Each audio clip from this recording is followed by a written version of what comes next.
Le porno éthique. Tu en as sûrement déjà entendu parler. C'est une des nouvelles tendances de ces dernières années. Un porno plus respectueux, plus doux, plus humain. Un porno propre, presque féministe. Et quelque part, ça fait du bien d'y croire. Peut-être que tu te dis, je veux pas arrêter complètement, mais je veux consommer mieux, avec des acteurs consentants, une vraie éthique, moins de violence, moins de trash. C'est rassurant. Mais la vraie question, c'est est-ce que ça change vraiment quelque chose? Ou est-ce qu'on n'est pas juste en train d'emballer un vieux problème avec un joli ruban? Aujourd'hui, je vais te dire ce que personne ne t'explique vraiment sur le porno éthique et pourquoi, malgré ces belles promesses, tu continues à te sentir vide, perdu ou piégé. D'abord, soyons clairs, le porno éthique part d'une vraie intention.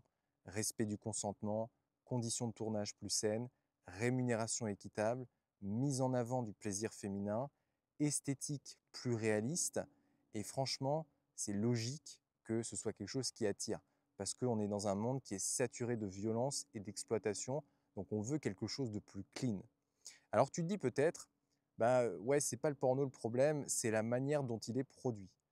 Alors tu vas chercher des plateformes qui sont plus responsables, tu regardes des contenus plus doux et plus humanisés, et pendant un moment, ça apaise ta conscience. Tu te sens moins complice de cette industrie, moins sale, mais très vite, il y a un autre malaise qui revient.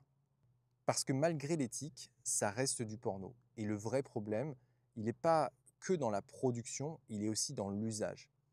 Pourquoi? Parce que tu es toujours en train en fait de regarder des inconnus faire l'amour seul derrière un écran.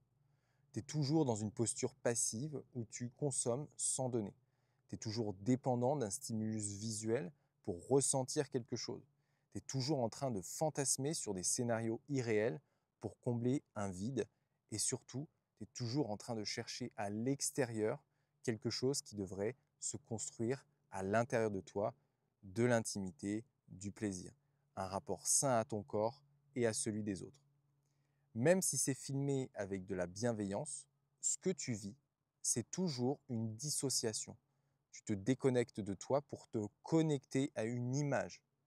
Et c'est ça le vrai piège.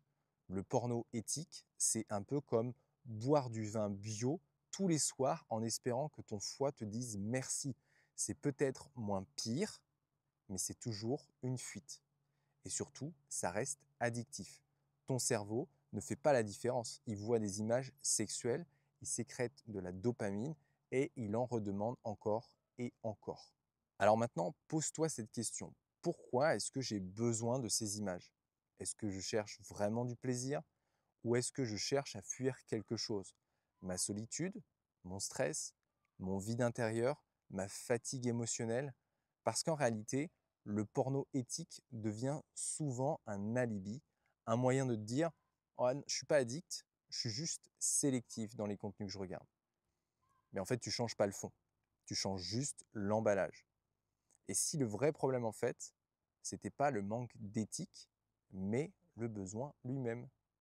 Alors je dis pas ça pour te faire culpabiliser, je suis passé par là aussi, j'ai aussi cherché à consommer mieux et à limiter, à choisir des contenus sains à l'époque quand j'étais addict au porno, mais un jour j'ai compris que je cherchais à résoudre un mal-être profond avec une fausse solution. Et c'est là que mon reboot a vraiment commencé. Et si toi aussi tu veux aller plus loin que la surface, si tu veux comprendre ton addiction, poser des vraies limites et retrouver ta liberté, eh bien sache que j'ai créé un programme 100% gratuit qui s'appelle Reboot Starter. C'est une mini formation en 7 étapes. Tu verras, elles sont claires, simples et directes. Tu peux la commencer aujourd'hui gratuitement. Le lien est juste en dessous dans la description.